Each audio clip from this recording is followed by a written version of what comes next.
Hit TV YouTube channels లో మీ వ్యాపార ప్రకటనలకు మరియు ప్రమోషనల్ ఇంటర్వ్యూస్ కోసం వెంటనే సంప్రదించండి. నమస్తే.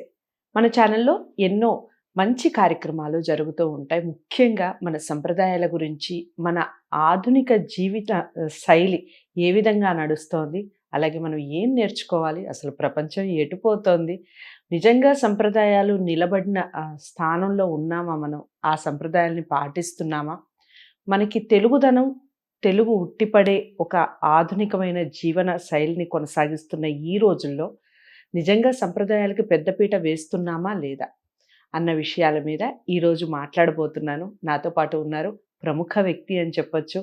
చాలా మనందరికీ సుపరిచితురాలు. మన ఛానల్లో నేను మొదటి కార్యక్రమం చేస్తున్నాను. ఈ కార్యక్రమం ద్వారా ఇంకా ఇలాంటి మరెన్నో మంచి మంచి కార్యక్రమాలు చేసే ప్రయత్నం చేస్తాను. నాతో పాటు ఉన్నారు డాక్టర్ సునీతారెడ్డి గారు. తనని అడిగి అసలు ఈ సంప్రదాయాలు, ఈ ఆధునిక పోకడ మనకి ఏం నేర్పిస్తోంది, ఈ విషయాల మీద డిస్కస్ చేయబోతున్నాం. నమస్కారం అమ్మా. నమస్తే అమ్మా. మీరు చాలా అంటే చాలా చక్కగా వివరణ ఇస్తున్నారమ్మా. నాకు ఒక విషయం చెప్పండి. మామూలుగా మనకి ఈ హిందూ ధర్మంలో, మన భారతదేశంలో ముఖ్యంగా నమస్కారానికి ప్రతి నమస్కారం అని అంటారు కదా, అదే సంస్కారం అని కూడా అంటారు కదా. పాశ్చాత్య పోకడలు ఇంతగా పెరిగిపోతున్న భారతదేశంలో నిజంగా ఈ నమస్కారానికి అంతటి విలువ నేటి యువత పాటిస్తుందంటారా? మీరేం చెప్తారు? అంటే ఈ మధ్య కాలంలో ఈ 2-3 సంవత్సరాల నుంచి ఒక మాట అయితే వచ్చింది. కరోనా వచ్చిన తర్వాత మళ్ళీ అందరికీ భారతదేశ సంస్కృతి అందరికీ వచ్చింది, అందరూ నమస్కారం పెట్టాలి, షేక్ హ్యాండ్స్ వద్దు అని, ఇలాంటివన్నీ మాటలు వినపడ్డాయి. మీరేం చెప్తారు? నిజంగా నమస్కారంలో అంతటి సంస్కారం ఉందా, పాటిస్తున్నారంటారా? నమస్కారం అనేది మన సంస్కృతి. ఇందాకటి నుండి మనం చెప్పుకున్నటువంటి సంస్కృతిలో ఎవరు వచ్చినా నమస్కరించడం అనేటువంటిది, ఈ నమస్కార ముద్ర అనేటువంటిది చాలా విలువైనటువంటిది, ఉత్తమమైనటువంటిది. నమస్కారం వినయంగా చెప్తున్నామా, విధేయతతో చెప్తున్నాం. ఇప్పుడు గురువుకు నమస్కరించినప్పుడు తల వంచి నమస్కరిస్తాం. ఈ కైమోడుపులు అంటారు, చేతిని ఇలా ముడిచి మనం చేసేటువంటి ఈ కైమోడుపు, మనం తల వంచి గురువు ముందు ఎలా ఉన్నాం, తల్లిదండ్రుల ముందు ఎలా ఉన్నాం, పెద్దల ముందు ఎలా ఉన్నాం, ఎవరైనా సరే అతిథులైతే ఈ నమస్కరించేటువంటి సంస్కృతి ఒక్క భారతదేశంలో సనాతన ధర్మంలో ఉన్నటువంటిది. సరే, ఈ నేటి కాలంలో పిల్లలు దాని బదులు హాయ్ అను, హలో అను, ఎందుకంటే మనకెప్పుడు కూడా పిల్లలకి తరం మారుతూ ఉంటే మేమేదో లేటెస్ట్ మోడ్రన్ టెక్నాలజీ కాదు, మేము బాగా ఇతర దేశాల్లో ఎవరైతే ఏది ఉన్నారో మేము అదే చేస్తున్నాం అనేటువంటి తరం ఇప్పుడు పిల్లలది కాదమ్మా. చెప్పాలంటే ఇంతకంటే ముందు తరంలోనే బాగా అలవాటైంది. అమెరికా లేకపోతే ఏదైనా సరే ఇతర దేశాల నుండి మనం దిగుమతి చేసుకోకూడనటువంటివి ఏవైతే ఉన్నాయో అవి చాలా చేసేసుకున్నాం. వాళ్ళలో కూడా చాలా మంచిగా ఉన్నాయి, అవి మనం దిగుమతి చేసుకోలేదు. ఈ పనికిరానివన్నీ కూడా దిగుమతి చేసుకున్నాం. హాయ్ అంటాడు, హలో అంటాడు, ఇంకేదో అంటాడు, ఆఖరికి చిట్ట చివరికి ఓ గురువు గారు కనబడి హాయ్ సార్ అన్నాడు అనుకోండి, అర్థం ఎంత ఇది పోతుంది.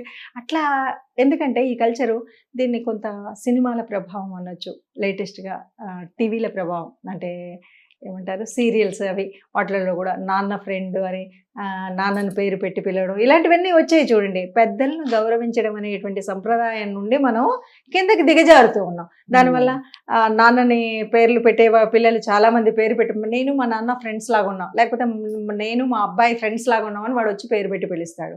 అది పద్ధతి కాదు. అలాగే ఇంకా పెద్దవాళ్ళు అందరితో కూడా హాయ్ హలో అనేటువంటిది, హలో అని ఎవడన్నాడు అన్నది మనకు ఒక్కసారి తెలిస్తే, వాడెవడో హలో అన్నది టెలిఫోన్ కనుక్కున్నాడు, వాడెవడో మొట్టమొదటిసారిగా వాడి ప్రియురాలకి ఫోన్ చేద్దామనే ఆతృతలతో ఆవిడ పేరు ఏదో ఉందట, దాని పేరుతో పిలిచాడు, అదే హలో అయిందట.